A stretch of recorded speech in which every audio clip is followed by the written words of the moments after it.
Hello guys, this is Rishabh and you are watching Institute of Legal and Management Studies. ILMS Academy, India's premier legal and management education portal. Get certified to enhance employability.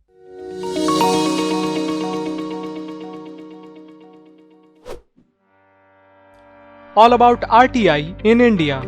The RTI is an effective tool to ensure accountability and a constructive check against administrative corruption.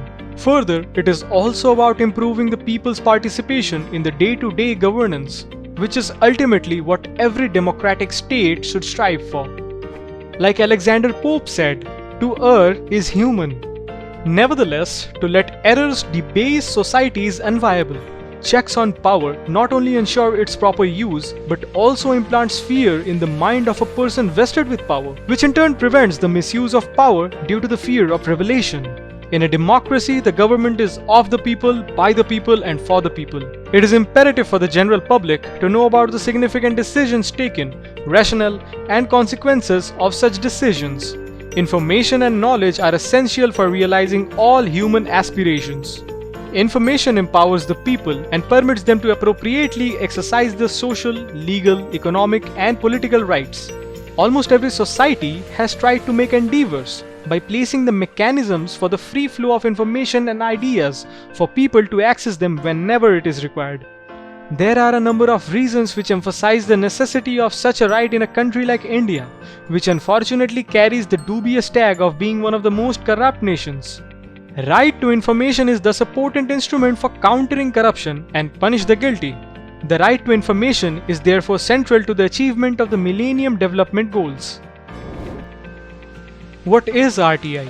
The claim for a right to free access of information originated in a village of Rajasthan in 1987, where several laborers called for the government to check the performance records of the laborers as they were denied wages on grounds of inadequate performance.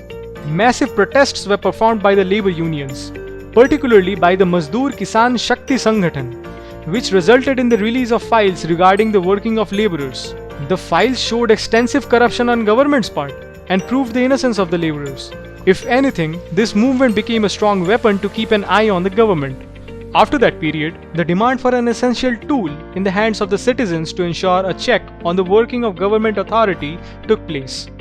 After the great campaigning by leaders and activists like Anna Hazare, Arvind Kejriwal, Aruna Roy, and Shekhar Singh, this law was shown the rays of the glooming sun, and in 2005, Right to Information Act was passed by the government, replacing the time-worn Freedom of Information Act 2002. Right to Information is one act that intends to set up an arrangement for the masses where they can secure access to information under the control of public authorities. Under the provisions of the Act, any citizen may appeal information from a government authority, which is mandatory to be replied expeditiously or within 30 days. One can obtain information merely by logging onto the RTI portal or filing an application to the related department. The Right to Information Act 2005 has enabled citizens everywhere to interrogate and probe explanations from the legislature, executive, and judiciary. It has indeed become a weapon of the weak. 12 years have passed since the formal version of the current act was released, and India has already made its prominent place in the top 5 list of countries having the most effectual access to the information held by the government. Objectives and vital provisions of the Act. The objectives of the Act can be enumerated as follows. Number 1. Establishing a practical regime. All other efforts in the past weren't enough to avail the information properly and systematically, as there were uncertainty and complexity in acquiring information from the various government and non-government agencies. Therefore, in order to provide a concrete mechanism, Parliament of India enacted this act which facilitates the citizens to gain all kinds of information with reasonable restrictions as mentioned under Section 8, 9 and 24 of the same act. Number 2. To promote transparency and accountability in the working of every public authority. This act objects to eradicate any type of corruption in public authority by providing an obligation to the public authority to disseminate the information sought by the Indian citizen within a certain time period with a nominal fee. Section 4 imposes the authority to maintain and provide access to all the information specified in Section 4B by applying suo motu, self-initiative action. So due to the mandatory information in the accessible format, transparency and accountability can be established because the information not only helps aware the people as well as could admit as evidence in any legal proceeding. Number 3. Establishment of a Central Information Commission and State Information Commissions. In order to provide the proper solution with neutrality, state and central commissions have been established by the provision of this Act. In such commissions, second appeal and complaint can be filed by a citizen without any fee. The status of the chief commissioners and other commissioners are the same as the chief and other election commissioners respectively. Number 4. Specific benefit to the citizens.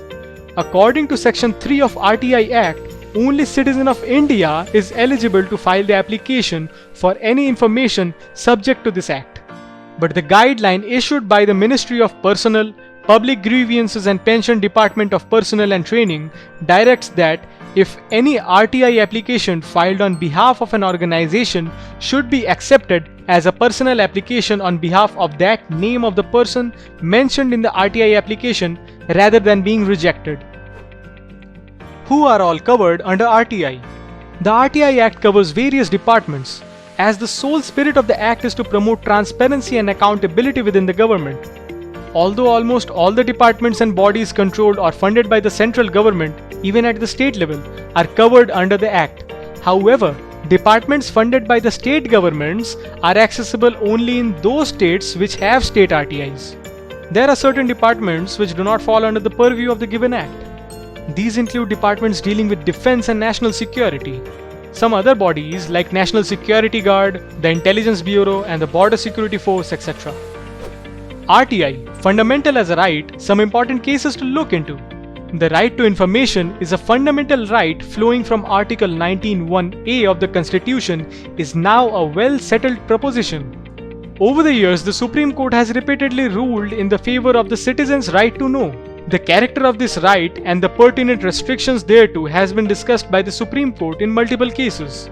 In Bennett Coleman, 1973 AIR 106, the right to information was held to be included within the right to freedom of speech and expression guaranteed by Article 19(1)(a).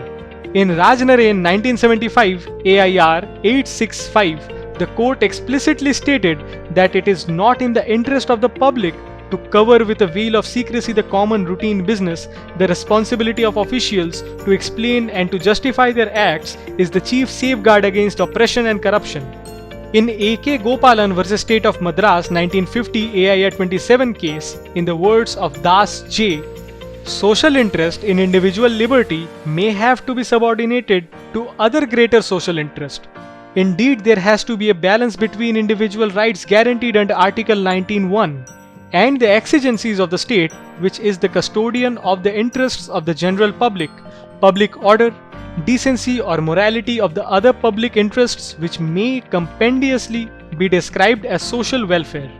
The right to know, receive and impart information has been recognized within the right to freedom of speech and expression in S.P. Gupta vs. Union of India, AIR 1982 SC 149.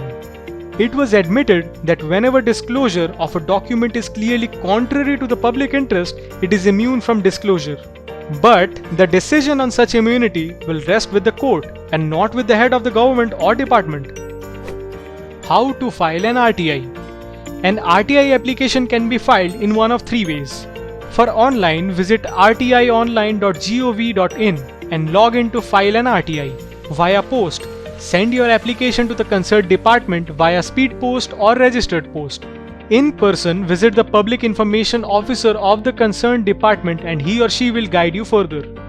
The procedure to file an RTI application has been kept fairly simple, keeping in mind the fact that people who may need to file it are general citizens of the nation. It can be summarized in the following steps.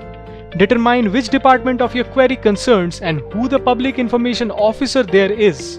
Write a simple to-the-point application from detailing your questions clearly. Pay the fee of ₹10. The payment can be made via demand draft or Indian postal order or can even be submitted to the treasury. Proof of payments such as challans and receipts must be enclosed within the application. Online options for payment are also available. Submit the application either via post, online or in person. By law, RTIs must be replied to within 30 days. In fact, in life and death cases, RTIs must be responded to within 48 hours. In conclusion, RTI has constantly been hailed as legislation that has the power to alter the approach of government functioning. It is a symbol of hope for a more transparent and more accountable government. The Act can place the power of knowledge in the hands of citizens if it is applied in the opposite method. The Right to Information Act is considered to be one of the sturdiest pieces of legislation at the disposal of the layman. It gives citizens the power to question public authorities and their activities, thereby not only promoting transparency but demanding accountability as well. The Act is considered landmark legislation in the fight against corruption. Visit ILMS Academy for various courses from contract drafting, RTI, labor law, GST and more. Get certified to enhance employability.